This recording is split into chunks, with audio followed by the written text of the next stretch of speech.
capítulo 3, versículo de número 17, está escrito assim: E eis que uma voz dos céus dizia: Este é o meu filho amado, em quem me comprazo. Versículo 1 do capítulo 4.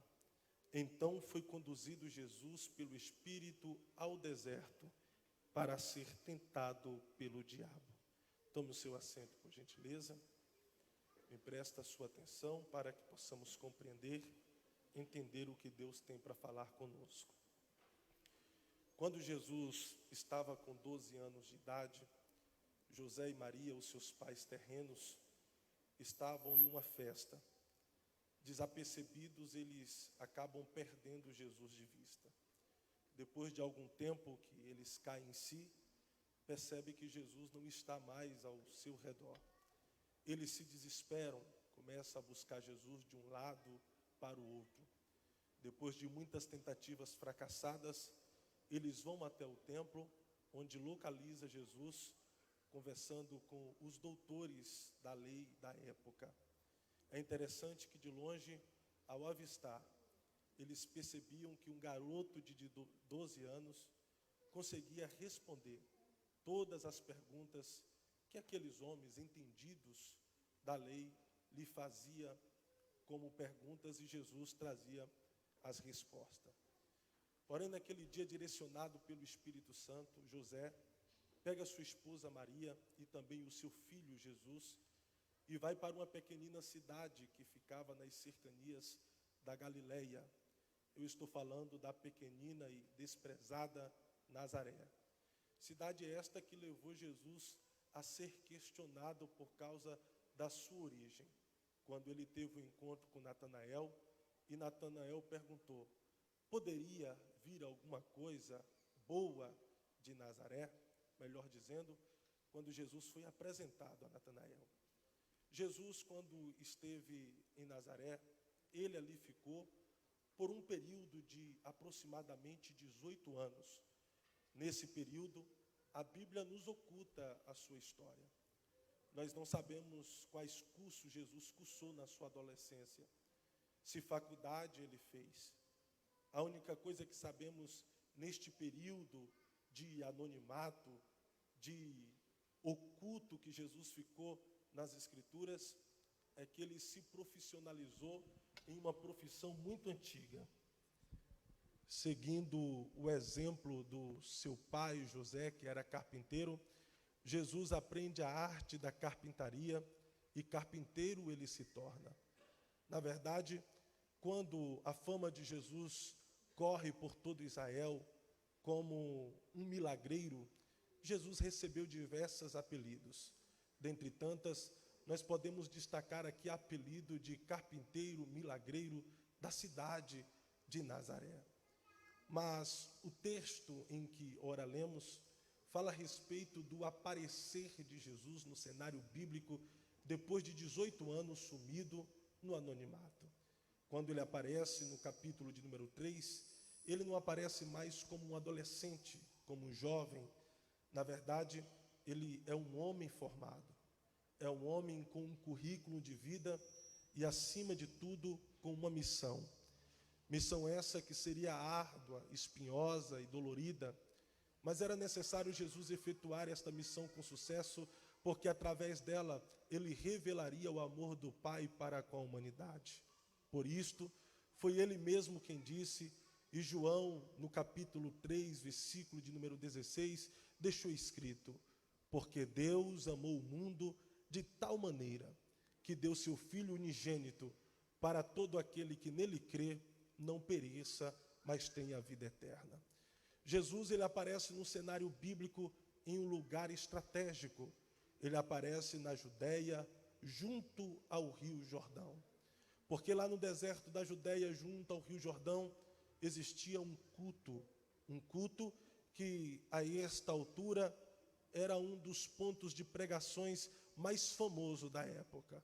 Quem dirigia este culto era o profeta João Batista, primo de Jesus, que aqui para nós parece ser meio descabeçado das ideias. Até porque João, ele trabalha na contramão de toda a sociedade e também dos profetas do Antigo Testamento. Começando por sua cultura de moda na questão de sua vestimenta. Ele não se vestia como um judeu comum se vestia, preferindo ele se vestir de uma roupagem estranha, feita de couros de camelo.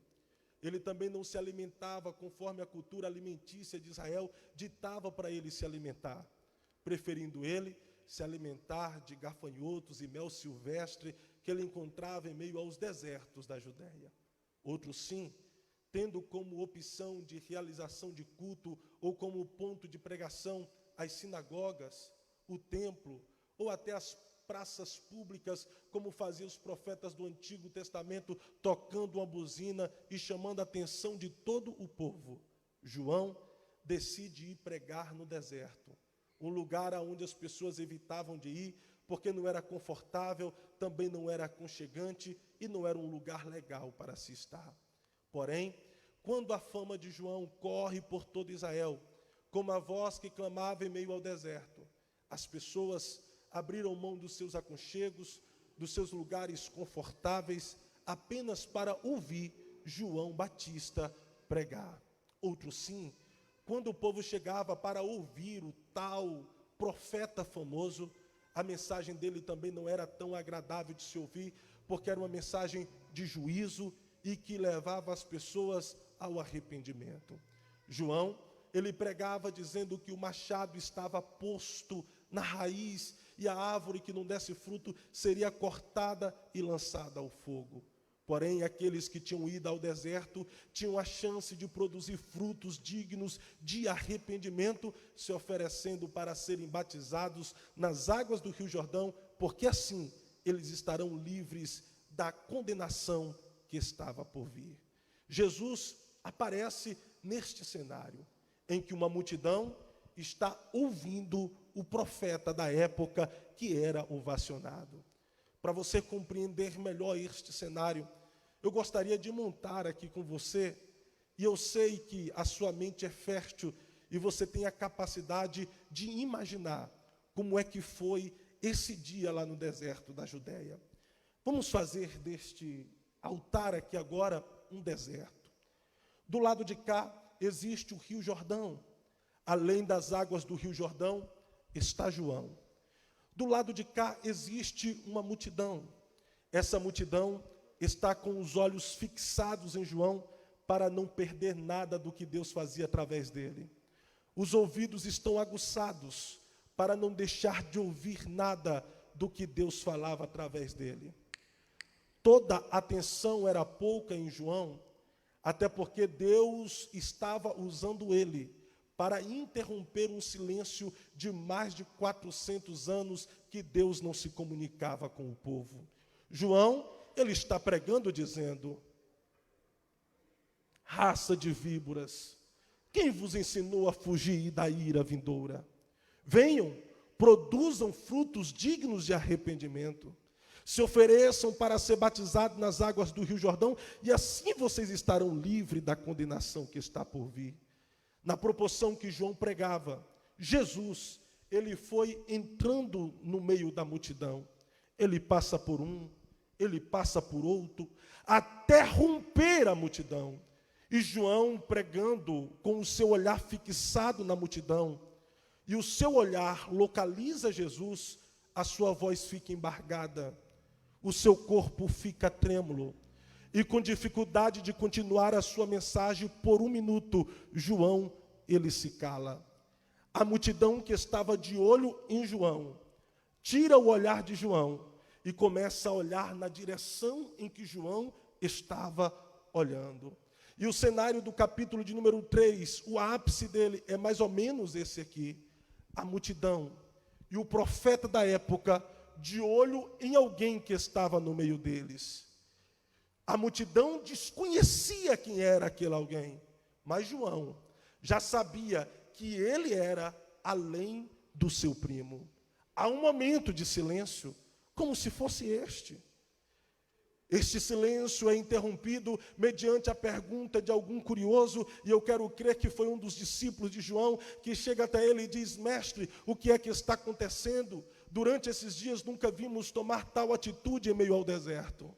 João rompe as barreiras das dificuldades da sua fala e começa a dizer: é que acaba de chegar em nosso meio aquele dos quais eu vos tenho anunciado todos esses dias. Vocês têm me acompanhado e têm visto eu batizando nas águas do Rio Jordão para o arrependimento. Mas este é aquele dos quais eu vos disse que após mim viria um que vos batizaria com o Espírito Santo e com fogo. Esses dias atrás vocês até me confundiram com ele, apontando para mim e dizendo que eu era o Messias, mas este é aquele dos quais eu vos disse que seria maior do que eu, do qual eu não tenho a capacidade de curvar-me e desatar as correias das suas sandálias, e o importante é que ele continue crescendo e que eu continue a diminuir. Surge uma interrogação, tanto na multidão quanto nos discípulos de João, e todos eles em uma só voz começam a dizer: quem é este que acaba de chegar em nosso meio, João? Quem é ele, João? João começa a dizer: ele é o Emanuel, que traduzido quer dizer Deus conosco está. Quem é ele, João? Ele é o Cordeiro de Deus que tira o pecado do mundo. João nos dá uma referência do Antigo Testamento para sabermos se é ele mesmo. Sim, ele é aquele que foi profetizado pelo profeta Isaías, que disse que de uma virgem ele nasceria e que seu principado sobre nós estaria e que o seu nome seria chamado de Maravilhoso, Conselheiro, Deus Forte, Pai da Eternidade, Príncipe da Paz. Ele esteve conosco de forma invisível em todos os cultos, mas nesse dia ele decidiu nos honrar com a sua presença perceptível. O culto no deserto já era bom e atraía uma grande multidão sem a presença perceptível de Jesus. Imagine agora com a presença real, perceptível e física do Cordeiro de Deus. Na verdade, nesse culto aqui vai acontecer manifestações extraordinárias, que é uma referência de cultos que Jesus está presente. O que aconteceu nesse culto aqui deveria acontecer em todos os cultos que nós estivéssemos reunidos no nome de Jesus e Jesus estivesse nesse culto.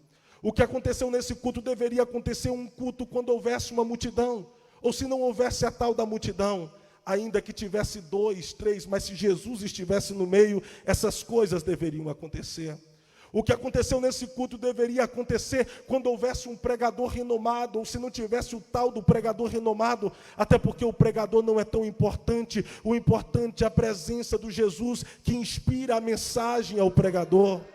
O que aconteceu nesse culto deveria acontecer em um culto que tivesse um cantor famoso, ou se não tivesse o tal do cantor famoso, até porque o cantor não é tão importante. O importante é a presença de Jesus, que recebe a adoração do cantor e recebe a adoração de toda a igreja.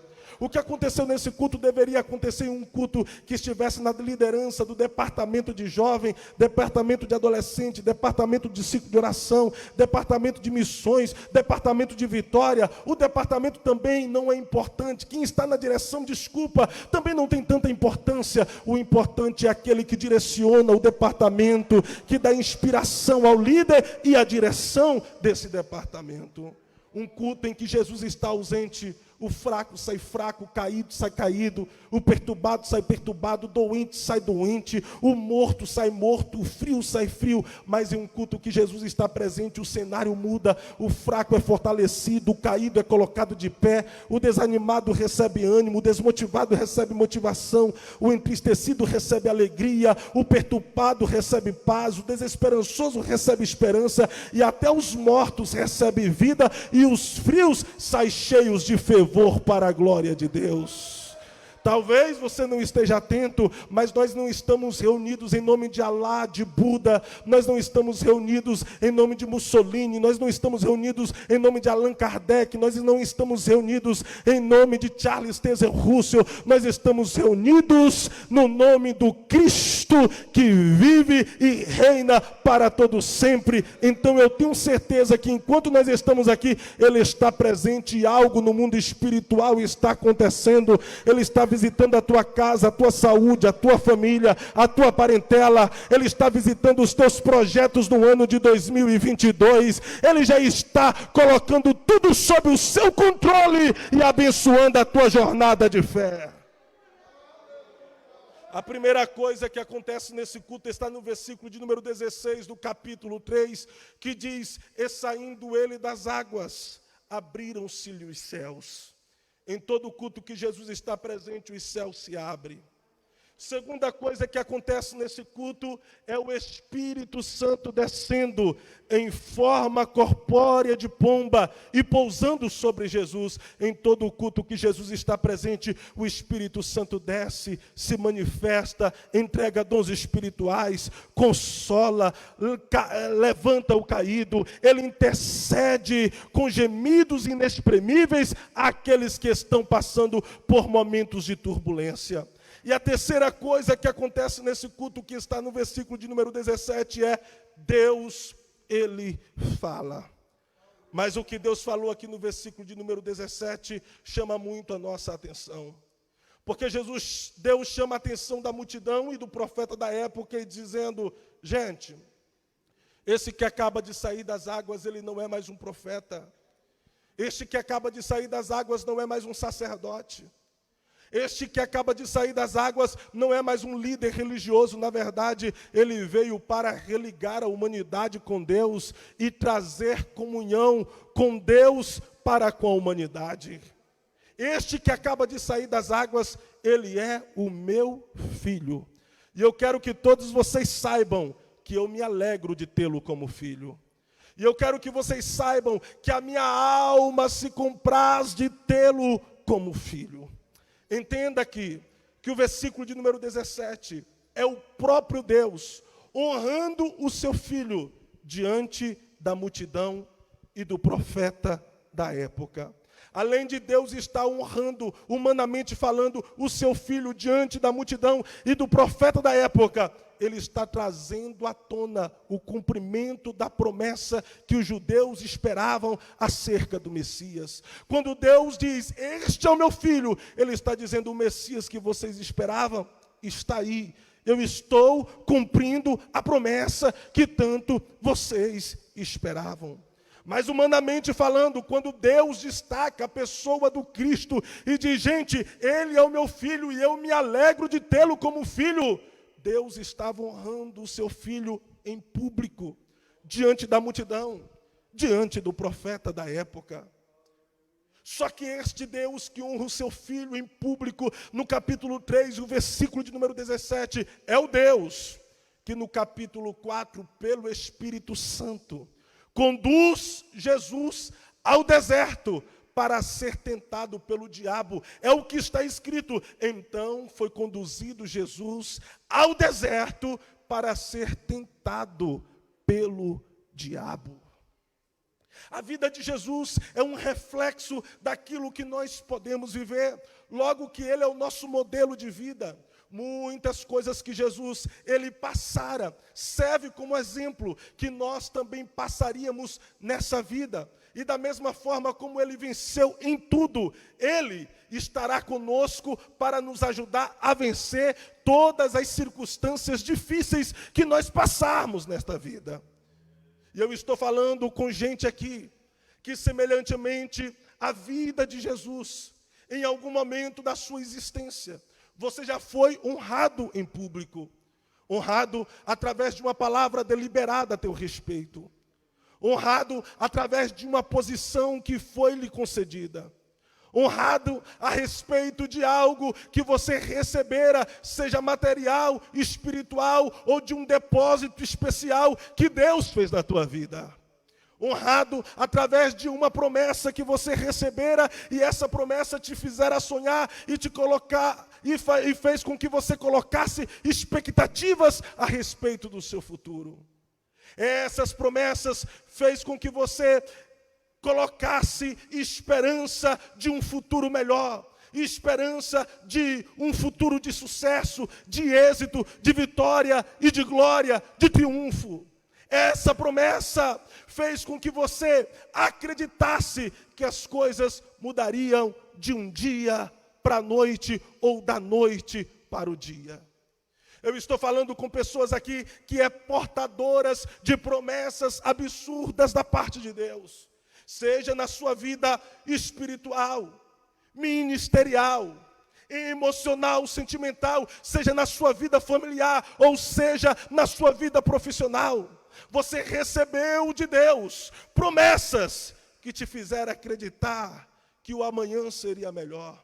O grande problema é que Deus falou a respeito daquilo que Ele ia fazer, mas Ele não falou a respeito daquilo que você ia passar. O problema é que Deus te apresentou aquilo que Ele futuramente iria cumprir, mas Ele não te apresentou o processo de dor que você teria que suportar. Porque ao mesmo tempo que você foi honrado em público por Deus a respeito de uma promessa, de uma palavra deliberada, a respeito de uma posição recebida, ninguém viu que o mesmo Deus que te honrou de alguma forma desse jeito, é o Deus que no oculto te levou ao deserto. E deserto não é um lugar bom para se estar. Deserto não é um lugar agradável para se viver. Deserto, para nós cristãos, é como se fosse um lugar onde o filho chora e a mãe não vê. É um lugar de lágrimas, de dores, é um lugar de aflições, de provações e de tentações.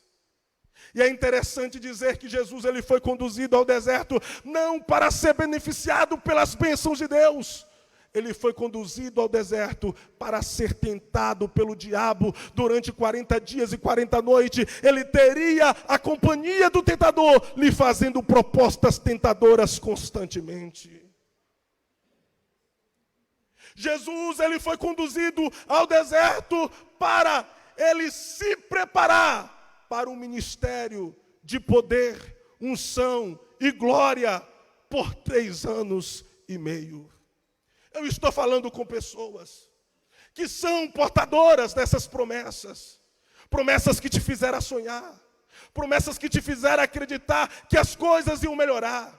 Porém, em vez dessas coisas melhorarem, em vez das promessas se cumprirem, em vez de você viver a realização dos seus sonhos, dos seus projetos de vida, dos seus planos, dos seus desejos e anseios de conquista, ocultamente você foi levado ao deserto. E as coisas não estão acontecendo conforme você espera. As coisas não estão acontecendo conforme você sonhou e conforme as expectativas que você colocara. Deus falou que iria trazer uma organização e uma reorganização para a sua família. Mas Ele falou isso em público, mas no oculto Ele permitiu você experimentar o luto. Deus falou que iria te fazer abastecido financeiramente e nada iria lhe faltar, mas em contrapartida Ele permitiu a empresa entrar no vermelho, Ele permitiu a escassez econômica. Deus, Ele falou que iria te abençoar no seu ministério, ia te levantar, ia te dar dons extraordinários, e através da tua vida, muitas outras vidas seriam alcançadas, porém, o anonimato é o que te resta, é o que te sobra.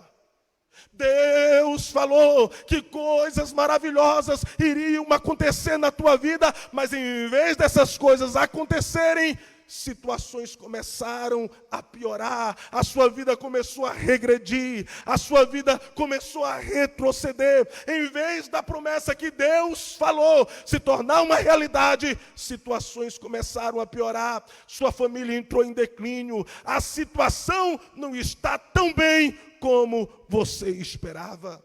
E você entrou no ano de 2022 apenas com um questionamento. E o seu questionamento foi apenas este: e as promessas, Deus? E as promessas? Tem gente que pegou o envelope do projeto de vida e colocou apenas isso: eu quero viver as promessas que o Senhor me fizera durante todos esses anos, durante todo esse tempo. Porque ser levado ao deserto te deixou com um sentimento de ser esquecido, de ser rejeitado e de ser desprezado pelo Deus que te fez a promessa. E é Deus que toma a minha boca aqui nessa noite para interromper o seu silêncio a teu respeito. E Deus está dizendo: foi eu que te conduzi ao deserto. Foi eu que permiti as portas se fecharem. Foi eu que permiti as contrariedades chegarem até você. Foi eu que permiti palavras serem como um punhal para te ferir. Foi eu que permiti situações desfavoráveis. E não é porque eu tenho prazer na sua dor. Não é porque eu tenho prazer no seu sofrimento. Não é porque eu tenho prazer na sua aflição. Eu te conduzi ao deserto, porque eu tenho um propósito. E o meu propósito é maior do que as circunstâncias que eu permito. Você precisa compreender que Deus é aquele que permite o choro, mas é Ele quem consola. Deus é aquele que permite a prova, mas é Ele quem ordena a bênção. Deus é aquele que permite a seca, mas é Ele quem ordena a chuva. Deus é aquele que permite você estar embaixo, mas é Ele quem te coloca por cima. Deus é aquele que permite situações desfavoráveis, mas quando Ele age com milagres, ninguém pode impedir. E o que você precisa entender é que às vezes Deus, Ele complica, depois Ele descomplica e explica o porquê complicou. Existem pessoas aqui me ouvindo que estão vivendo algumas complicações. E os céus estão falando a teu respeito: o que eu faço hoje, tu não entendes, mas entenderás em um futuro bem próximo. Levante uma das suas mãos, por gentileza. Porque Deus está dizendo para a sua alma: eu permiti essas complicações, mas quando eu descomplicar, entenderás que eu estava fazendo o melhor para você. O que não acontece amando de Deus, acontece pela permissão de Deus. E Deus não manda, não permite nada sem um propósito. E os propósitos que Deus tem são maiores do que as circunstâncias, do que os processos que Ele permite. E Deus tem permitido tudo isto como um propósito. E o propósito dói. O processo machuca. O processo nos leva a ter incertezas a respeito do futuro. O processo coloca em nós dúvidas a respeito das promessas e do propósito que Ele nos apresentou. Os processos nos amassa. Os processos nos esmaga. Mas quem não vive processo jamais conhecerá o propósito. Deus permitiu o processo do deserto para te apresentar o propósito que Ele tem para a sua alma. O deserto serve por Deus como aflições. Conforme Jesus disse em João no capítulo 16, no mundo tereis aflições. Aflições, verbo afligir, grego tilipsis, que significa amassar, esmagar. Faz referência quando a uva é colocada na máquina por uma vez e ela é amassada. A uva ela é esmagada pelas virgens. Faz referência à cana quando é colocada na máquina por uma vez e ela é amassada pela segunda vez e ela é esmagada. Aí o camarada pega aquela cana, coloca na máquina por mais uma vez e ela fica apenas o bagaço. E a gente precisa entender que existem situações difíceis que são promovidas pelo diabo. Existem situações difíceis que são consequências de escolhas e decisões inconsequentes dos seres humanos. Mas existem situações difíceis que é Deus que conduz o ser humano até o deserto. Que é Deus que permite você ser amassado pelas situações e pelas circunstâncias. Que é Deus que permite você ser esmagado. Na verdade, aquele a quem Deus mais usa é aquele a quem ele mais esmaga. Parabéns, você foi convidado para estar na olaria do Eterno. Ele, como oleiro supremo, está te amassando, está te esmagando. E antes dele te dar aquilo que você tanto quer, ele vai te amassar, ele vai te esmagar e vai deixar você do jeito que ele quer.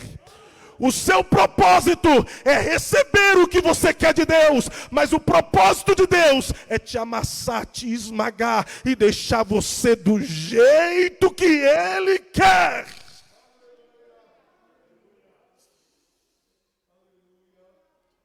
E você não entende, não compreende. E quem disse que é para você entender, compreender, existem coisas que é para você simplesmente aceitar e viver.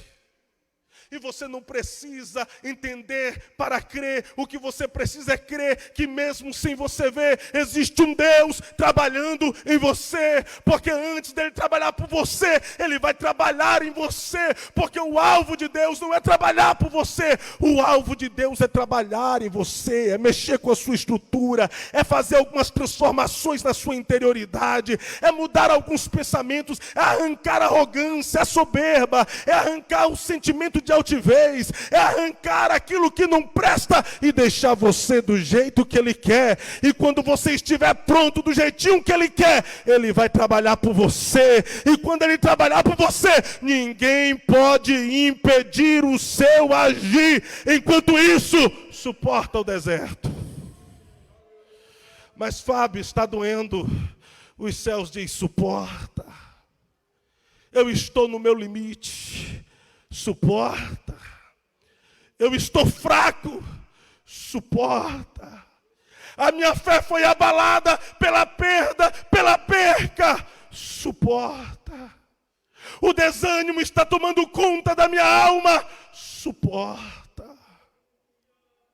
As minhas forças se esvaíram e tudo que eu penso é em desistir. Suporta e desista de desistir, porque ele não permite um fardo maior do que você pode aguentar. Se ele ainda não aliviou, é porque há resistência na sua alma para você caminhar um pouco mais, para você ir um pouco mais além, para você ir adiante.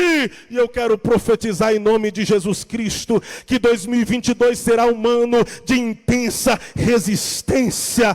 Covid não vai te parar, falta de vacina não vai te parar, escassez econômica não vão te parar, tragédias não vão te parar, porque quem está te dando resistência é aquele que te levou ao deserto. Quem pode levantar uma das mãos para adorar o Eterno? Eramachora Kalamandarabahaia. Há uma presença do Todo-Poderoso aqui. Porque eu estou falando com gente que só vê aquilo que Deus falou a teu respeito, ou na posição que Ele te colocou, ou aquilo que Ele te deu. Mas ninguém vê que você está no deserto da vida. E o grande problema é que você tenta disfarçar. Coloca um sorriso estampado no rosto para ocultar as lágrimas da alma. Demonstra querer viver quando no seu interior você está gritando pela morte. Demonstra está tudo bem, mas na sua alma você está gritando: não está bem, as coisas estão mal lá em casa, não está acontecendo conforme Deus prometeu, não está acontecendo conforme Ele falou, não está acontecendo conforme eu planejei, não está acontecendo conforme eu sonhei.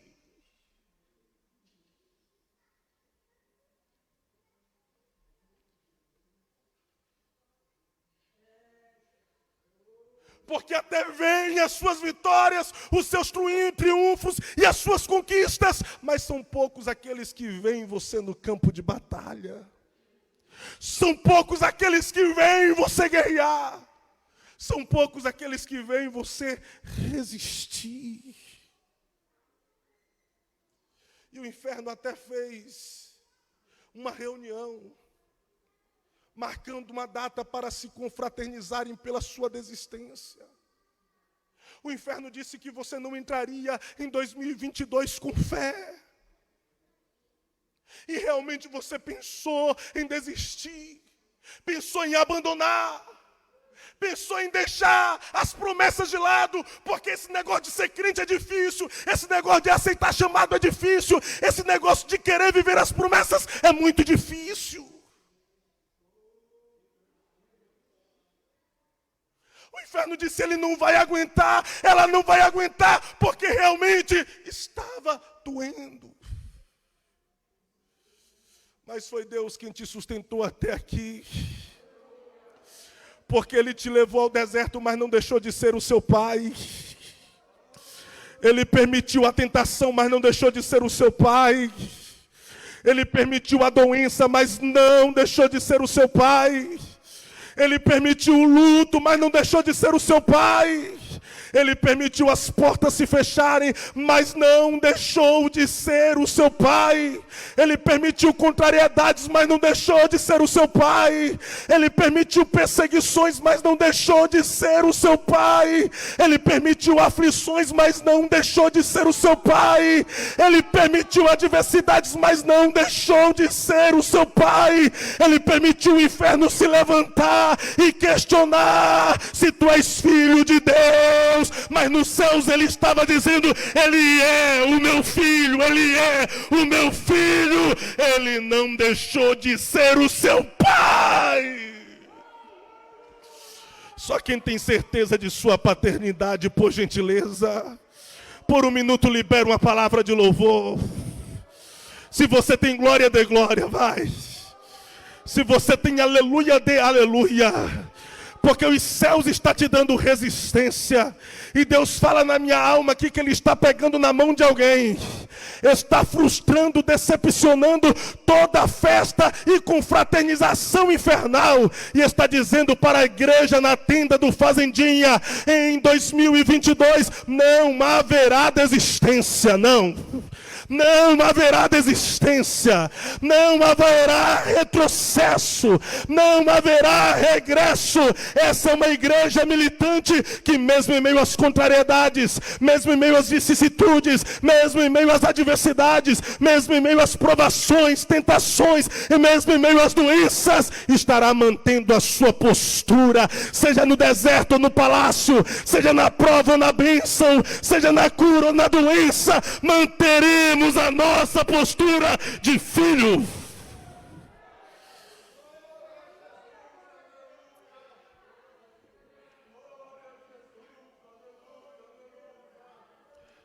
2022 será diferente, não pela prosperidade que você vai obter.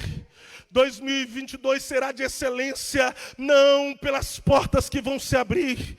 2022 será de excelência, não simplesmente por aquilo que Deus vai te dar de benefício material e terreno. 2022 será de excelência pela resistência que Deus vai te dar. Pode vir Covid, pode vir variantes, pode vir H1N1, as gripes podem assolar as nações, pode vir escassez econômica, pode vir tragédia, mas aquele que nos dá resistência garante a nossa jornada, garante a nossa caminhada. Recebe resistência, vai. Por um minuto libera uma palavra de louvor, libera, vai. Se você tem glória, dê glória, vem. Se você tem aleluia, dê aleluia, vem. Abra sua boca. Envergonha o diabo, porque ele disse que por causa do deserto você não adorava mais, não tinha mais louvor nos seus lábios. Mas Deus convoca a igreja do Fazendinha a envergonhar o inferno. Abra a sua boca e solte o seu melhor louvor, porque enquanto você louva a Deus, está te dando resistência. Eramachéria. Olha o Espírito do Senhor te abraçando e te renovando agora.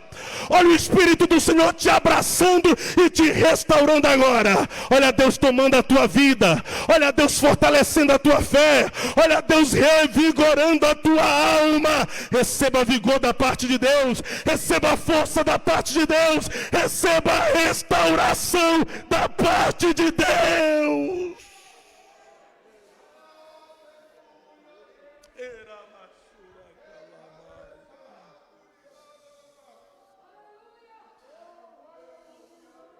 Oramaya. Oramashuri Kalamahaya. Jesus foi levado ao deserto como preparação para viver o seu melhor na sua vida. Para viver um ministério de glória, poder, unção. Mas após o deserto, o primeiro lugar que ele foi realizar um grande milagre foi numa festa, lá na Caná da Galileia. Deus está dizendo para alguém: suporta o período do deserto, porque eu tenho uma festa reservada para você festejar e celebrar. Eu tenho uma festa para te apresentar. Eu tenho uma festa para você ter regozijo e alegria na tua alma. E eu encerro aqui a minha fala dizendo: aflições, deserto, afligir, amassar e esmagar. Porque Deus permite nós sermos amassados e esmagados. Porque Deus permitiu Jesus ter ido ao deserto para ser tentado ao diabo. Todos aqueles ou aquilo que é amassado e esmagado tem a intenção de produzir o melhor. A uva, quando ela é esmagada pelas virgens no lagar, ela produz o melhor, que é o seu suco, que é o vinho, que fala de alegria e que fala de festa. A cana, quando é esmagada, ela produz o seu melhor, que é o seu caldo. A azeitona, quando é esmagada, ela produz o seu melhor, que é o azeite. O figo, quando ele é esmagado, ele é amassado, ele produz o seu melhor, que é a pasta que servia de medicamentos para os soldados que eram feridos no campo de batalha. Você não entende. Você está sendo amassado, está sendo esmagado durante esses anos. É porque Deus está fazendo você produzir o seu melhor. E recebe, se você quiser. O ano de 2022 é um ano de você desfrutar do melhor que você está produzindo durante os anos anteriores. Você semeou em lágrimas, tenha por certo que você colherá molhos de alegria. Você semeou em prova, tenha certeza que você colherá em bênção. Você semeou em escassez econômica, tenha por certo que você colherá em abundância de prosperidade. Quem toma posse dessa palavra?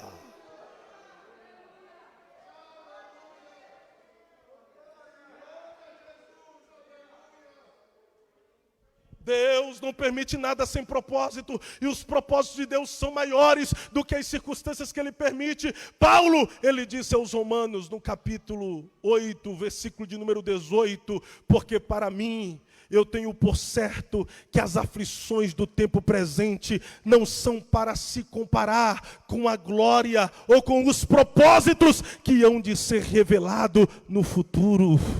Recebe isso aí. A alegria será maior do que a tristeza.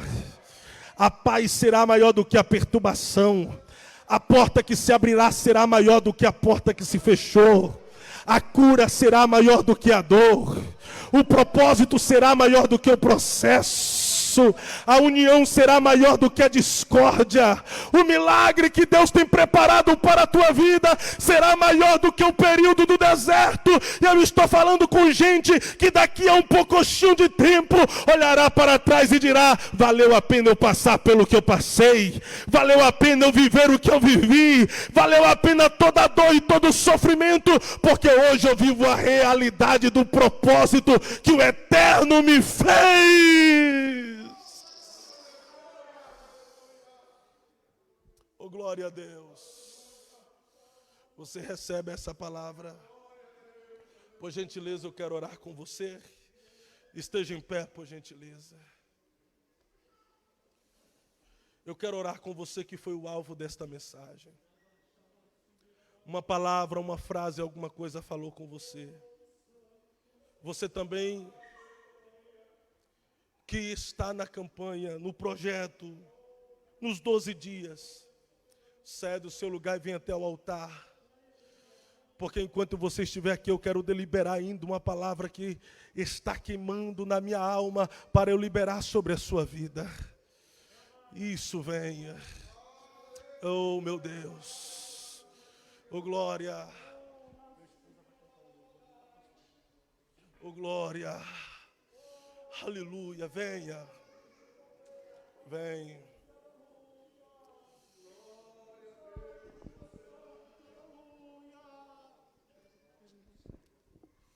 Olha aqui para mim.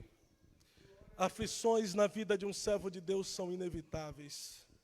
Mas todos que passam pelas aflições da vida têm um testemunho de vitória para contar depois. Deus está te dando um testemunho que vai edificar a vida de muita gente. Deus está te ajudando a construir uma história que será como superação para muitas pessoas.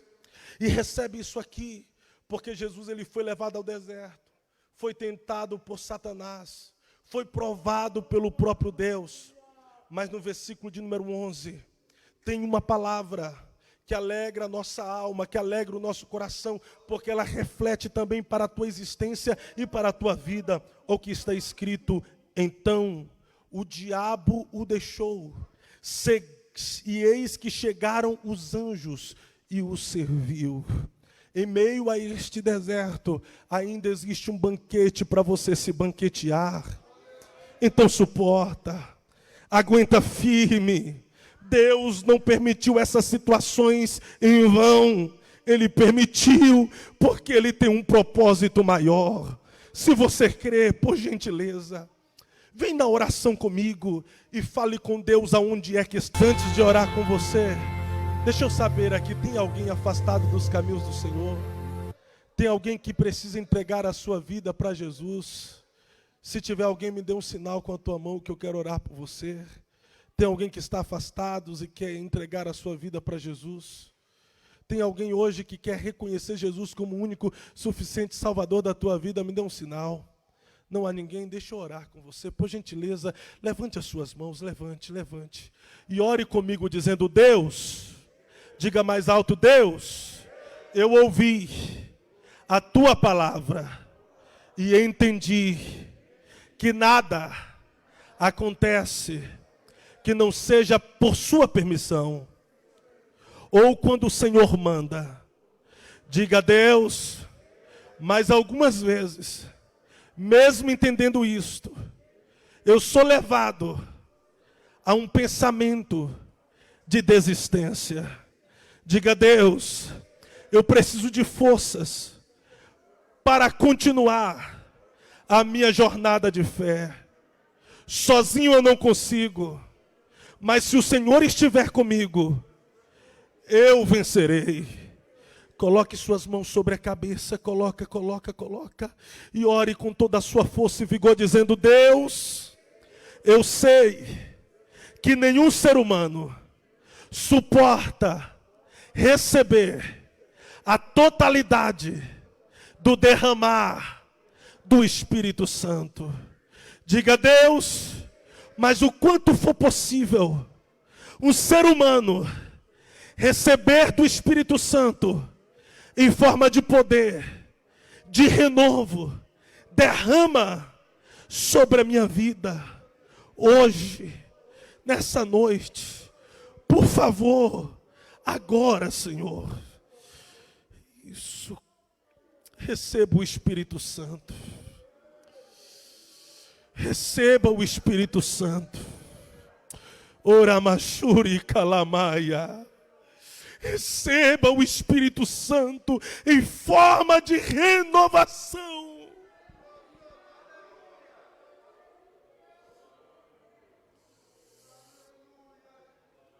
Eu não sou de brincar com isso, o Senhor me conhece.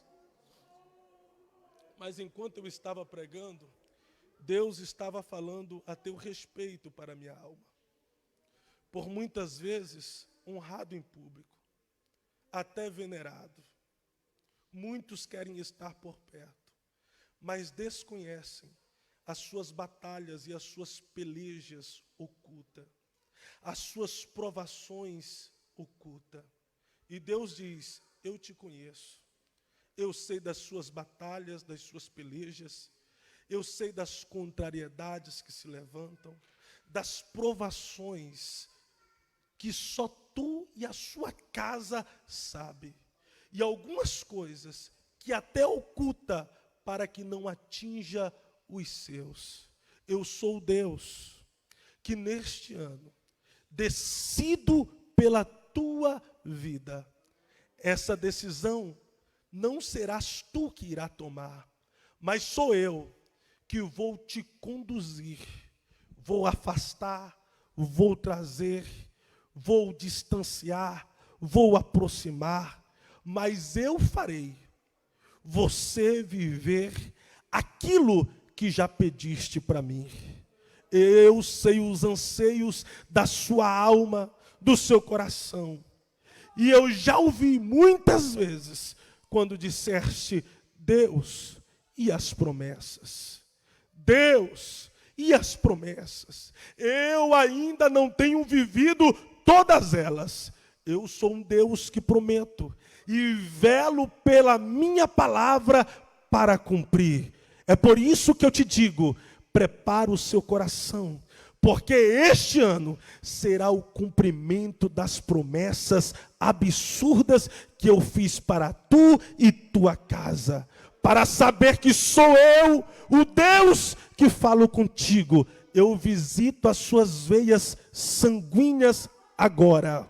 Concedo a cura que tanto precisas, porque eu digo para a tua alma: vida longa, para viver todos os planos que eu tenho planejado para ti. Que a minha graça, a minha paz esteja contigo e sobre a tua casa, diz o Senhor.